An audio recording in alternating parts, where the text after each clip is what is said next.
And we have Greg Hyatt here with us, who's presenting and has a wealth of knowledge for everybody. So I'm going to turn it over to him. Welcome, everybody. As discussed, we're going to cover sales and use tax, specifically for dealers. And so let's get started here. The first slide obviously shows that this pertains to boats, vehicles, and motorcycles, as it is primarily for vehicle type of dealers. And so we're going to, next slide covers what we're going to basically cover, the basics of sales and use tax, the exemptions associated with those types of sales, defaults and repossession, and resources that you'll be able to have accessible through our website, and mainly through our website, basically, and also the forms that are attached to the webinar that you received. Okay, sales and use tax. These two types of tax are always used in the same manner. Basically, sales tax being applied to transactions. It's like a transaction tax, where use tax is something where you may have acquired a vehicle in another state. You brought it to a new state where tax wasn't paid properly, and you have to pay use tax unless an exemption applies. And the key to any type of sales or use tax is, especially for Idaho, is tax is due unless an exemption applies. And so that's kind of a key thing to remember when it comes to those items. Okay, so collect sales tax on any sale you make unless an exemption applies. And the key to a sale is basically, a sale is something that where consideration is given for something in transaction. So as a dealer, you are receiving consideration for some type of vehicle, motorcycle, boat, or whatever the entity or the tangible person property is. But that's the key definition of a sale, is simply something that's traded or exchanged for consideration.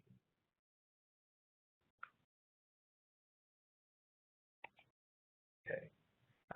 Collect sales tax on any lease or rental unless an exemption applies. Again, basically, when you think of a lease, think of it as a short-term purchase. So you're purchasing a certain amount of time of a vehicle. So if you have a rental fleet and you purchase those vehicles for that fleet tax-free because they are for resale using the ST 101, when you do rent those out, you are renting the amount in blocks of time, and that value associated with that rental is a taxable item because at the time of purchase, sales tax wasn't paid typically as part of that rental fleet. So the key to rentals and leases is that fact. Something you may not run into, but if you have an operator rental or operator and a rental combination, that becomes a service, and the person that's operating it is paying use tax on it. But from your typical use, which would be a lease or rental, sales tax is due. Okay. What is use tax? So use tax is, again, we're going to revisit that, is basically storage use or other consumption in this state of tangible personal property acquired for storage use or other consumption. And that's like basically when I said, like, let's say that somebody purchased a vehicle in Oregon within 30 days of moving to Idaho. They never paid sales tax. We know that that intended use is for use in Idaho. So they're going to pay a usage tax for that vehicle when they go to register it, because of the fact that it's being used in Idaho, regardless of wherever it was purchased, because we know the intent of the purchaser, or we feel we know the intent of the purchaser. If I'm talking too fast, please feel free to let us know. If there's any questions, feel free to ask us as we go through this. Okay, as you look at this map, you can see that we're neighbored by two states that don't currently enforce a sales tax, which poses a problem in the sense that for us collecting tax properly when it's somebody's trying to claim that they're an Idaho, a Montana or Oregon resident. We even actually have people from Alaska, because they're a non-taxing state also, that will use vehicles that are registered in Alaska, but they're actually on site here. So the key for you is these states that are outside of Idaho, when they claim the non-residency, so the SD-104NR, you just need to be aware that when they present you with ID that possibly is an Idaho ID, and it's true that it could be a non-resident, it's just you need to exercise a little more caution when you have somebody that's presenting an Idaho ID and they're giving you an Oregon like a PO box. But if they're signing that document, really, the burden of proof is on them. But it would be nice to do their due diligence to make sure that these truly are non-resident exemptions. But just to give you an idea of how Idaho has to deal with the surrounding states that are non-taxed and how that may affect the tax commission. So we kind of wanted to cover that a little bit. They have record keeping. So how long should you retain records for sales and purchases and receipts and those type of entries? Normally this class would be in person as a potential class, but on the webinar, just think to yourself, how long should I hold these records? And really the answer is going to be 4 years. And while 4 years is the requirement, it's always good practice to keep them as long as possible, because if it goes if you have something that just maybe ends up being fraud or something that needs to be looked at, fraud can go back for, there is no statute of limitations when it comes to fraud. So just be aware that all 4 years is a requirement for record retention. It's in today's society when you can scan images and put them on some type of a digital format, it would be a good idea just to keep those as long as possible to protect yourself. Okay, so we're going to look at real quickly here the SD-101 and how that's being used. Typically, these type of forms are going to be used by you as a dealer when you are either selling it to another retailer or a wholesaler, auctioneer, or some type of where you are basically transferring that title to another entity that will be reselling it. As you can see on this form here, the production commission is also on this form. So you may have a truck, for instance, that the farmer could purchase this truck without the intent to register it, and they can use it on the as far as their actual production process. There are limitations to the production exemption and what can be purchased by farmers. There are also exempt buyers that are listed on our website that may be able to qualify or will qualify to purchase a tax exempt.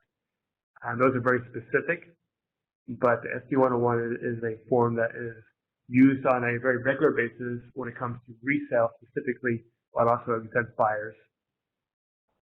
Just an example, federal or Idaho state purchasers can present purchase items as long as they're using the correct payment form, and you'll see that information on our website also as far as exempt buyers are concerned. Again, if you have any questions, I'll repeat this multiple times, please feel free to give us a call or message us on any kind of questions you may have.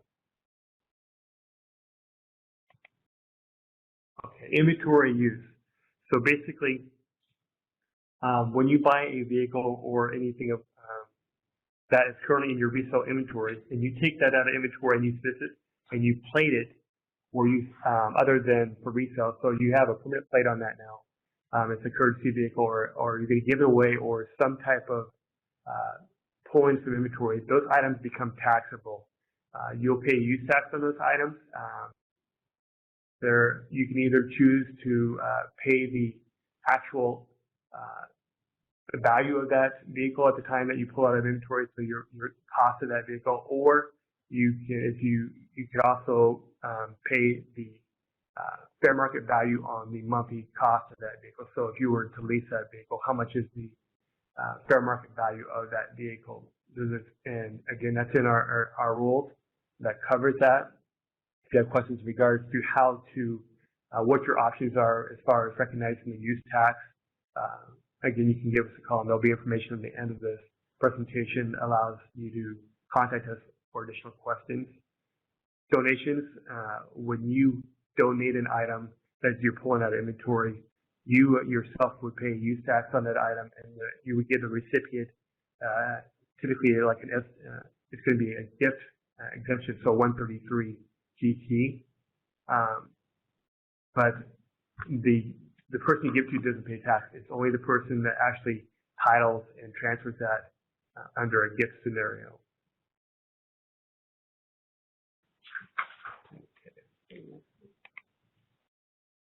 Business purchases. So basically, when you're buying items for your vehicles for resale, and as this item presents, a lot of it's going to be clerical. So these items are not being purchased for resale. You're not reselling the key, for instance. It's not really the item resale of the vehicle is. So any of these items that are used as a clerical or something to support you in the process of selling the vehicle, those items, tax needs to be paid on those items as you go through the process. So if you have any questions about that, please let us know.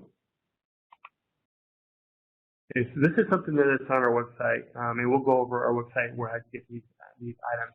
This is a list of items that are taxable and non-taxable.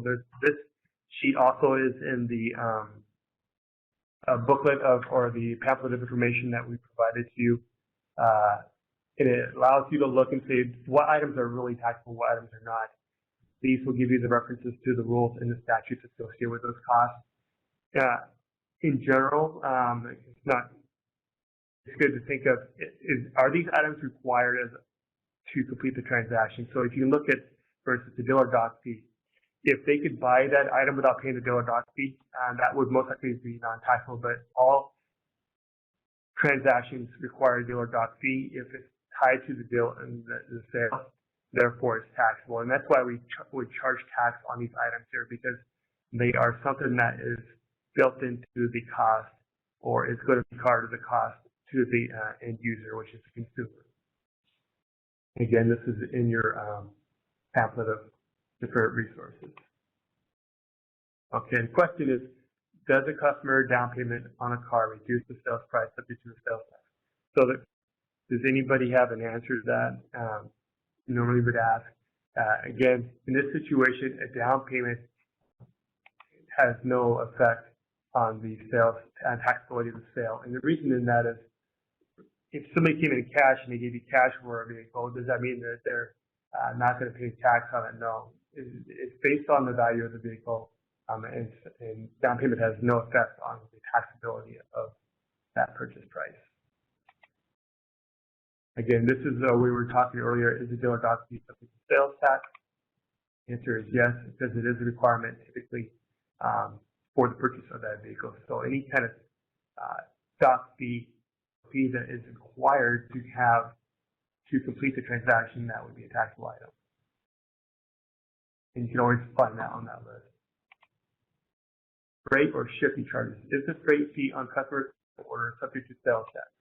And the answer is yes, in the sense that if this freight fee is what we call freight in, meaning the freight is going from the source of the vehicle, whether it's a manufacturer or another dealership. If it's going from their dealership or the manufacturer to you, and that is going to be built into the cost of the actual transaction.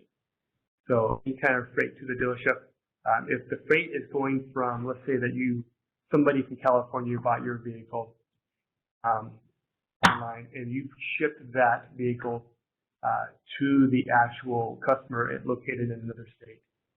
If you separately state that cost of shipping, that cost would not be taxable because it's freight out, meaning it's not the purchase price, it's additional cost associated with getting the product to the customer. So that's a key factor you need to be aware of. Government imposed fees. Are title registration fees subject to sales tax? Answer is no. We do not tax these type of fees because these are, again, government-related fees. These are not part of the transaction in itself. The transaction itself occurs, and the fees occur because the transaction has occurred. So, therefore, these fees are non-taxable. Trade-in allowance. We're going to talk a little bit about trade-ins here. Can you accept a different type of vehicle as a trade-in? So, if you sell, say, a car, could you accept a boat or a motorcycle? And the question is, or the answer I should say, is so realistically the key to any trade-in is if you are accepting the trade-in at the time of transaction, so they occur at the same time, they're very simultaneously, they're on the same contract, and the item being received is going to be placed into a resale inventory. So that's why vehicle dealerships are allowed to receive, or that their clients can receive credit for trade-ins, is because they have a resale inventory. The individuals cannot trade vehicles because they don't have a resale inventory. Therefore, there's no means for them to qualify for this reduction in sales tax. Again, the item being received has to go into a resale inventory of some type in order to qualify as a trade-in. I do have a couple other people here just to let everybody know, and if I speak incorrectly or if there's any questions, I want them to step up, so I don't want to give you guys something wrong that I may have misinterpreted. Okay, trade-in allowances. Is there anything you can't accept as a trade-in? And is there anything that you can't accept as a trade-in? This is typically trade-ins aren't allowed on these type of items. And this is a park model recreational home. I interpreted this as we don't allow trade-ins on park model homes. This would never affect you guys. You got this in here for just an example of there are things that we don't allow trade-ins on. Park model is one, manufactured homes are one, and modular homes are items that you can't allow trade-ins to reduce taxes. You can trade items in to reduce the tax, reduce the purchase price, but it does not affect the actual sales tax or the price the sales tax is based on. So I want to reiterate that you can always accept something as a trade-in, but it doesn't always affect the taxable amount of that purchase price. That's the key.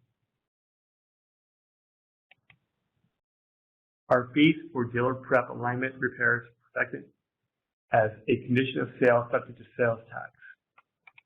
And the answer is yes. As we discussed earlier, anything that is a condition or requirement to complete the transaction is going to be taxable because it's something that is necessary to complete that transaction. Without it, the transaction wouldn't happen. Therefore, it is taxable. So in this situation, yes, it is taxable. There is new legislation. Well, it's actually fairly new. Based on new vehicles, if you were to sell a new vehicle and you add an accessory to it, so let's say you have newest model of a Ford of some type, you add an accessory to that. If you separately itemize those items that you're adding on for the cost of the item and the labor associated with that, the item in question is taxed because it is personal intellectual property, but the labor to install that item is not taxed. So this is key specifically for new vehicles currently. Labor is not taxed when you add accessories on a new vehicle. And this statute, which is the 36.200, outlines what is defined as a motor vehicle. There's things on there that are not normally considered a motor vehicle, but in this situation, you want to look at that statute and say, would this be called a motor vehicle? Because by definition, it's not the standard definition of a motor vehicle. So when you have repairs, and this form is also in your packet, this talks about if you sell optional warranties, non-optional warranties, and when to apply those taxes. So who's responsible for the sales tax or use tax when a repair is completed? If you refer to that guide, it's a great guide. Basically, if you have a, let's say for instance, you buy an optional warranty with a, trying to think of the terminology, there's a certain down, like you have to pay a certain amount prior to getting the warranty completed. So let me see if I can find that real quick here in my little notes. What it is basically, if you have to pay something, then that portion is taxed, but if you do not, then the warrantor would pay the tax on the item that is being purchased. So this guide is really good. It has different scenarios, but look at that in the packet. If you have any questions about what's taxable on repairs, just let us know. And it covers both mandatory warranties and optional warranties.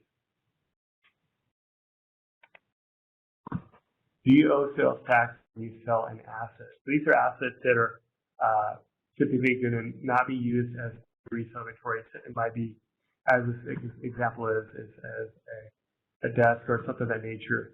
And the answer to that is going to be yes. And the reason why is you're already holding yourself out as a retailer. As a dealership is a retailer because you're holding yourself out as selling something. Anytime you hold yourself out as a retailer, items that you sell would be considered for sale. There may be items that qualify for an occasional sale. I don't think so. Now that I think about it, because I'll have to revisit that. Because I'm thinking if you're a retailer, you can't qualify for an occasional sale. I don't think by definition. So at that point, I would say anything you sell, you want to go and collect tax. This says, do you owe sales tax when you sell an asset? And I think that's kind of a funny question because technically you collected sales tax from the purchaser and you're remitting it to us. So you're collecting and remitting sales tax. You're not necessarily, you don't owe sales tax. You're just collecting and collecting from the person that actually does owe sales tax. Hope that's clear. If you have any questions, again, feel free to ask. Inventory rentals or leases. So basically, there's two types of leases in my opinion. There's an actual lease, and then there's a lease purchase. And so the two items on the left side of this slide, you can tell the vehicles are truly being leased because either they will never own the vehicle at the end of the lease, or they have an option to buy it at the end of the lease, or some type of purchase price. So there's a residual value, where there's a value there that you have to pay to complete that transaction and make that purchase. Those are what I consider to be a traditional lease. On the right, you can see a lease purchase where the customer will own the vehicle at the end of the lease, meaning basically your last payment on that lease is zeroes out the amount owed, or it's going to be a very small amount owed, so it's insignificant to the value of the vehicle. And so on the left side, each payment is going to be taxed based on the amount of the payment that's associated with that lease. So that portion that's the value associated to that lease is going to be taxed for sales tax. On the right side, because essentially you're buying the vehicle, that whole amount is going to be due at the time of the transaction. So when you sign that lease, it's just like signing a purchase agreement. Either the taxes need to be included in the lease and remitted to the tax commission as a purchase, or they can pay it outside the lease and it still needs to be remitted. So those are the two real types of leases we got going here. Exemptions, what are they? Who are they? Who can claim them? What should you do about them? Let's go ahead and visit that real quick here. So this basically, this sheet is also in your information that's been provided to you, and it talks about all the different types of exemption forms we have in the scenarios. You could use it. It's a good resource. So please refer to that if you have any questions. Let us know. Recent and other exempt buyers.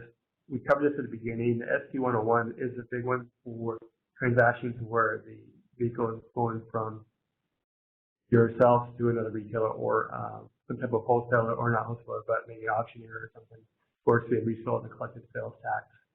So the ST101 is particular for that. And we did touch on this also, the farming convention exemption. An unregistered motor vehicle, such as this truck shown on the left side, or a UTV, both qualify for the farm exemption. The key is they cannot use these items off of the farming operation. So if they get them tagged, plated, or anything of that nature, they lose that ability to use it. Tax now use taxes due based on the value of that vehicle. So once they bring it on to non-exempt usage, then they actually have to pay use tax on those items. As you can see on the right side, we don't recognize those items that are listed for the production exemption, such as automobiles, off-highway, motorcycles and ATVs. Those items, while they may be used on the farm, they are not considered to be tax exempt for the prevention exemption. Yes and no. Okay, so the SB 104 NR, this is typically going to be collected from you, and I should mention, I apologize, on the SB 101s that you collect, please keep those on file at your businesses. We don't need records of those sent into us for sales tax purposes. SB 101s are in case you're ever audited, you can show proof that you did your due diligence and you collected a form to show that these individuals purchasing were truly exempt. You want to maintain those on in your records. So you do not send the SB 101s into in the tax commission. The SB 104 NRs you do send in, and on the bottom of the form it does state that you can fax or email those in. And these forms are always going to be used for the non-residents. Anybody purchasing a vehicle and removing that vehicle from the state of Idaho and registering it in a different state for use in that state. So these are individuals that meet the requirements. There's two, as you can see on this exemption currently, there's a non-resident individual and non-resident corporation. And you can look at these guidelines to find out, do they qualify? If somebody signs an exemption and states that they qualify, they're the ones that are really responsible for this. While we want you to do your due diligence to educate them and say that if they have, if they fill out this form improperly and we review these forms, we review them all, at least we try to review them all, and we find that they did not qualify, we're going to ask the tax to be paid. So if you have a Washington individual or in Idaho that doesn't qualify, Idaho resident that doesn't qualify for the exemption, takes their vehicle to Washington and uses it in Washington, they register it in Washington. They had a transaction which occurred in Idaho, so they're still subject to sales tax. So they may have paid tax in Washington, and they're going to have to basically try to refund and get a refund from Washington because they're going to still owe tax in Idaho. So if they don't qualify for this exemption, it may make extra work for them. So the idea is try to make sure that they really do qualify for this exemption. We don't want any customers to be upset because they inadvertently filled out a form that they may or may not have qualified for. So next one here. Okay, sales to non-residents. Again, this is the same form. We've got in here. You can see here on the third line here, it says won't be stored in Idaho for more than 90 days at a time. So if somebody's buying this and they register it in Oregon and they come over here and they use it for more than 90 days during any month, 12-month period, use tax will be doing that because they would have to provide proof that tax was paid properly in another state. So this, again, this is key for them to understand. They need to qualify for this exemption and they need to make sure that that vehicle continues to maintain exemption status. Let's see what we got here. And some of the vehicles that would qualify for this exemption would be like any kind of ATVs off highway roads, snowmobiles, motor vehicles, some like vessels and trailers would qualify for this type of exemption. Again, if you have any questions about these, please feel free to let us know. Also, I'll let you know, you can see right here where it says 6336.2R and Rule 107. This outlines some of the things that are covered for this non-resident. So on a lot of our forms, we actually have the statutes and rules. It's a good idea to actually look at those just for support information in case one of your customers questions the validity or if they really do qualify. Interstate commerce vehicles, basically these are items associated with trucking industry for interstate commerce. So if they have an IRP fleet that at least 10% of their activities outside of Idaho, and their vehicle is over 26,000 pounds, which is the two requirements for that, they can request exemption from sales tax based on those two items. These items also are reviewed by the Sales Tax Commission, and so sometimes people are using these forms just to let you know when an actually SD-104NR is more adequate. So somebody may not be registered IRP for some reason, or they may not have the IRP information. And just as a side note, while I had you on the phone, if it's not on this form currently, but if your customers could put their IRP number on this actual form, it helps us understand what fleet they're referring to, because these trucking companies have multiple fleets, and if we had their IRP number, we could identify the IRP fleet is associated with this particular vehicle, and then be able to validate that exemption. If we don't have the IRP number and the fleet's under a different name, well, we may end up having to send them correspondence, which doesn't necessarily mean they're going to owe the tax, but it just adds additional communication with the purchaser, when really we could have cleared it up if we just had the IRP number. So if you have any questions about that, please let us know.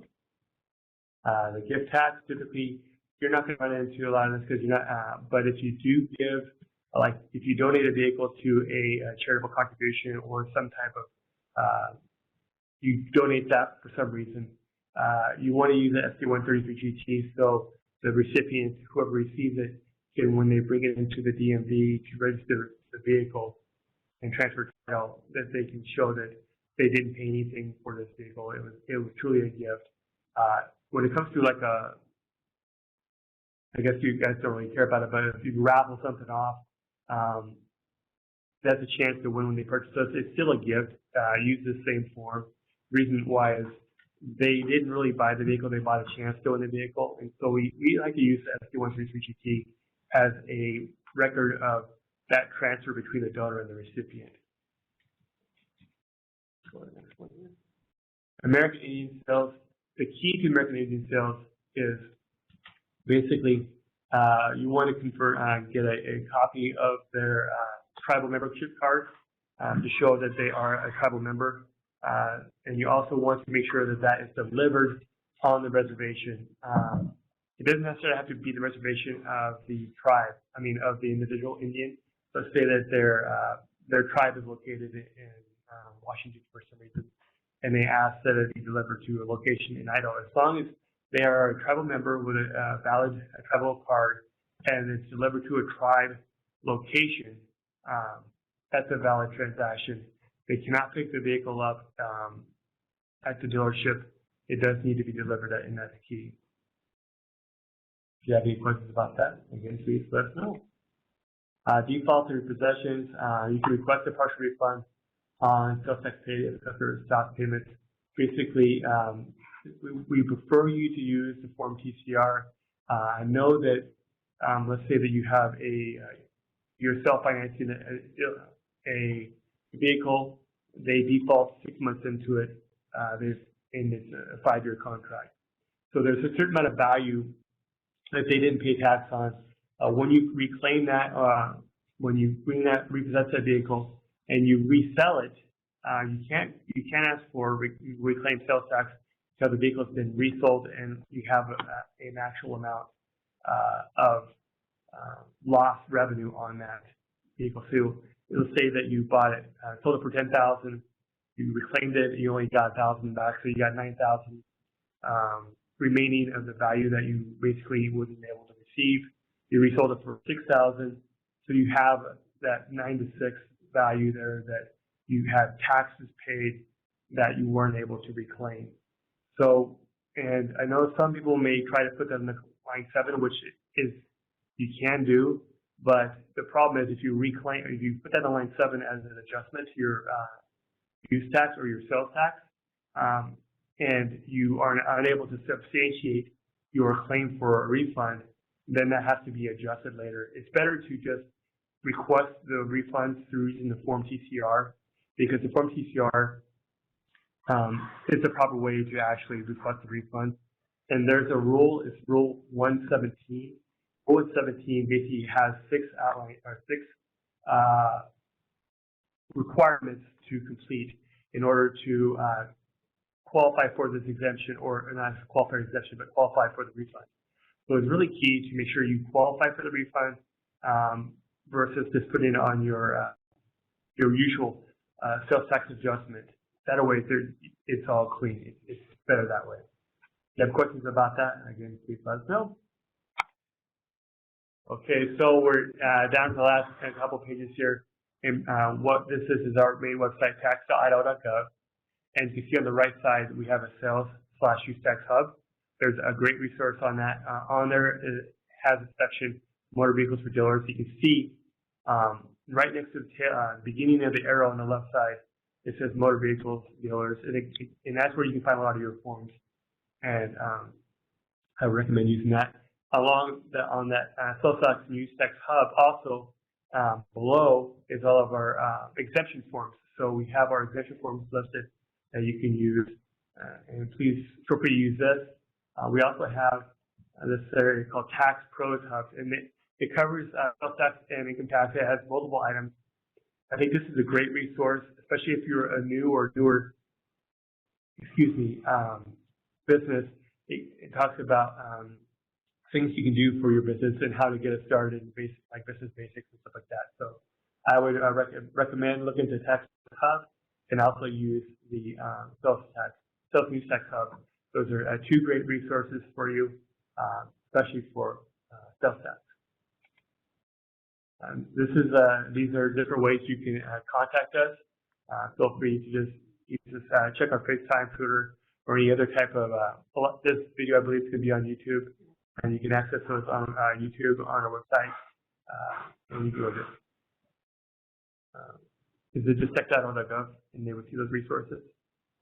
Oh, if they go to YouTube and search Idaho Tax. So all of these are under Idaho Tax. So Facebook is under Idaho Tax, Twitter is Idaho Tax. Okay. They're all Idaho Tax. Perfect. Okay, and these, the last is basically the numbers you can contact us to receive information, or if you have any questions. Tax.idaho.gov is our main site. Again, a tax rep is an email address that you can just email a question. And sometimes emails are great. It opens up communication. We may have to call you to get additional details, because when we answer questions, we want to have as many as possible. Emails, sometimes we don't get all the details, but the advantage of an email is at least you have it in writing. So once we get all the details, we can clarify everything. We can get back to you with an appropriate answer. Any questions?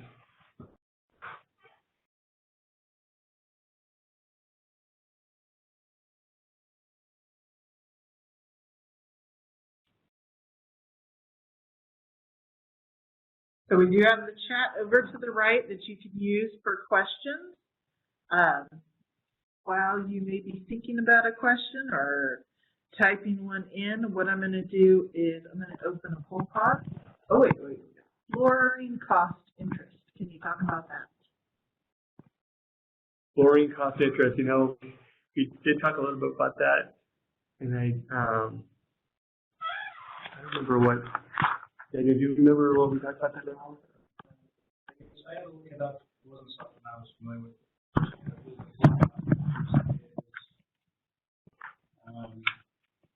And please correct me if I'm wrong.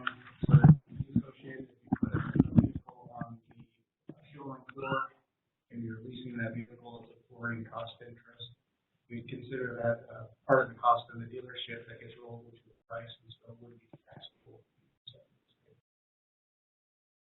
Sorry for getting spot there. I remember talking about that, but I can't remember.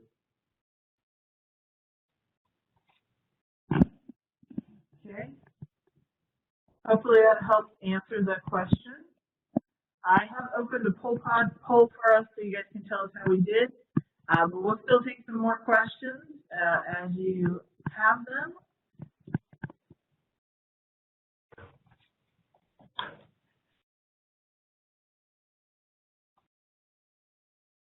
Customer loaners, how to calculate. So if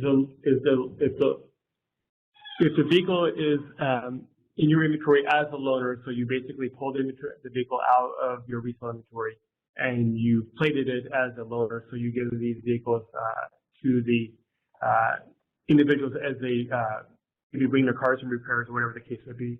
It's you have two choices again that we talked about earlier. It's just like a courtesy car. You can either pay the tax up front on the value of that vehicle as a loaner, or you can use a fair market value associated with the rental lease on a monthly basis. So let's say that you have a $10,000 vehicle, this is the number, and normally that vehicle would be leased for $250 a month. Then you would be paying $250 a month for your loaner vehicle, and you pay tax on that $250. Okay. Got another one, the ST-104NR. Do we send that form to you? Yes, on the bottom of the NR there, we do ask that you send a copy of the ID along with the form, and that the instructions on that are on the bottom of the form, and there's either an email or a fax number.